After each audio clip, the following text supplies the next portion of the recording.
الا ماشاء اللہ، کسی نے ہو سکتا ہے پہلی الماری میں رکھا ہو، لیکن اکثر ہم نے اونچی الماری میں رکھا ہوتا ہے، کہیں ایسا نہ ہو کہ ہمارے بچے قرآن ہی نہ پڑھ لیں، کہیں ایسا نہ ہو ہمارے بچے قرآن اٹھا کر قرآن پڑھ ہی نہ لیں، ہماری باقی ساری کتابیں جو ہیں، دنیاوی کتابیں ہیں، سکول کی کتابیں بچوں کی ہیں، میگزین وغیرہ، وہ سب کچھ ہمارے موبائل ٹیبل پر سامنے پڑے ہیں، اور جو پڑھنے والی چیز ہے جس سے پڑھ کر تمہاری بخشش ہونی ہے، قرآن پڑھنے سے کیا ہونی ہے، ہماری بخشش ہونی ہے، ہماری بخشش کا ذریعہ بننا ہے، جس سے اللہ اس کا رسول راضی ہوگا، وہ کتاب سب سے اونچی جگہ پر رکھ دی، وہ کتاب کہاں رکھ دی، سب سے اونچی۔ آج ہمارے دل کو زنگ لگ گیا، ہمارے دل مردہ ہو گئے، دلوں کو زنگ لگ گیا، وجہ کیا بنی، وجہ کیا بنی کہ ہم نے اللہ اس کے رسول کے دین کو چھوڑ دیا، اسلام سے دور ہو گئے، اسلام سے دوری اختیار کی۔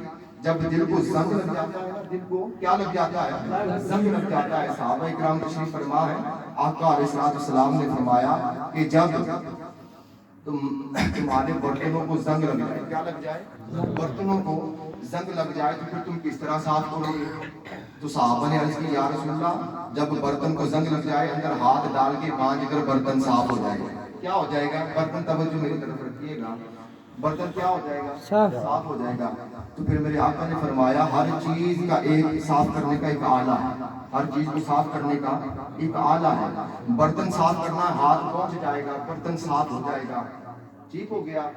اب قرآن دل کو بھی تو زنگ رکھتا ہے، میرے آقا نے فرمایا صحابہ دل کو بھی زنگ رکھتا ہے، اب تم دل کیسے صاف کرو؟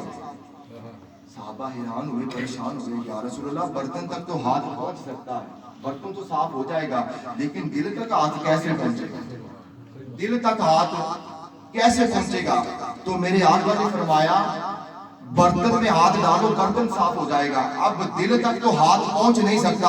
اے میرے صحابہ میں ایک نسخہ دینے لگا ہوں، کیونکہ دل تک تو ہاتھ نہیں پہنچ سکتا، اور جہاں ہاتھ نہ پہنچے پھر وہاں مصطفیٰ کا قرآن کام کرتا ہے، مصطفیٰ کا قرآن کام کرتا ہے۔ میرے آقا نے فرمایا قرآن کی تلاوت کثرت کے ساتھ کیجیے، کیا کیجیے، نمبر ایک قرآن کی تلاوت کثرت کے ساتھ کیجیے، دوسرا موت کو کثرت کے ساتھ یاد کیجیے، تمہارے جو دل پر زنگ لگا ہوا ہے یہ زنگ اتر جائے گا، کیا ہوگا، یہ زنگ کیا ہوگا، اتر جائے گا، یہ اتر جائے گا۔ ہم نے 12 ربیع اول کو آپ نے دیکھا ہوگا ہر رکشے والا، ہر ٹرالی والا، ہر بس والا اور ہر پیدل اور چھت پر جہاں جہاں بھی ہے، ہر کسی کے لب پر کیا تھا، نعرے تھے، نعتیں تھی، اور رکشے والے نے ساؤنڈ لگا رکھے تھے، نعتیں لگی ہوئی تھی رکشوں میں، بسوں میں نعتیں چل رہی تھی۔ اب مجھے یہ بتائیے، میں اصلاح کر رہا ہوں، اللہ کرے میرے یہ باتیں دل میں اتر جائیں، اللہ مجھے بھی اپنی اصلاح کرنے کی توفیق عطا فرمائے، اور آپ کو اپنی اصلاح کرنے کی توفیق عطا فرمائے۔ بس یہ باتیں ہیں کچھ ایسی، اللہ کرے کہ ہم سنور جائیں، ہماری زندگی سنور جائے۔ اب ہر بندے نے اس دن نعتیں پڑھی، نعتیں چلائی ہوئی تھی، وہ نعتیں پڑھ رہے تھے، ہر بندہ نعت پڑھ بھی رہا تھا اور نعتیں چلا بھی رہا تھا۔ اب مجھے بتائیں جیسے وہ 12 ربیع اول کا دن ختم ہوا، اگلے دن وہی رکشے والا، وہی بس والا، وہی بندہ، اس کے منہ پر گانے ہیں، اس کے منہ پر چغلیاں ہیں، اس کے منہ پر غیبت ہے۔ کیا ہم حضور کو یہ بتانا چاہتے ہیں کہ آقا آپ صرف ایک دن کے لیے ہمارے لیے ہیں؟ کیا ہم اپنے آقا کو یہ بتانا چاہتے ہیں، یہ ظاہر کرنا چاہتے ہیں کہ آقا آپ صرف ایک دن کے لیے ہمارے لیے، ایک دن کے لیے ہمارے لیے ہیں، باقی دن کے لیے نہیں ہے؟ اور آقا کیا فرماتے ہیں؟ آقا فرماتے ہیں او میرے غلاموں، او میرے امتیوں، جب میں پیدا ہوا تھا، جب میں پیدا ہوا تھا تو میرے لب ہل رہے تھے، پوچھو جس نے آواز سنی تو میں کیا کہہ رہا تھا، اللہم اغفر لی امتی، اللہم اغفر لی۔ جب میں پیدا ہوا تھا تو تمہارے لیے میں نے بخشش کی دعائیں کی، اور جب میں اس دنیا سے گیا تب بھی اللہ کی عزت کی قسم اس لب پر یہی دعا تھی، اللہم اغفر لی۔ یار جو نبی پیدا ہوا تب بھی اپنی امت کی بخشش کی دعا کرے، اور جب اس دنیا سے جائے تب بھی اس کے علاوہ اللہم اغفر لی امتی کہیں۔ میرے بھائیوں اب مجھے یہ بتاؤ، میرے آقا تو آئے ساری زندگی تمہارا بن کر، اور ہم دنیا میں کس کا بن کر زندگی گزار رہے ہیں؟ ہم دنیا میں کس کا بن کر زندگی گزارے گا؟ قبر میں کس نے کام آنا ہے؟ آقا نے۔ حشر میں کس نے کام آنا ہے؟ آقا نے۔ ماں باپ نے نہیں، بہن بھائی نے نہیں، دوستوں نے نہیں، عزیز و اقارب نے نہیں۔ ارے جس نے کام آنا ہے، جس نے آپ کی مدد کرنی ہے، جس نے آپ کی شفاعت کرنی ہے،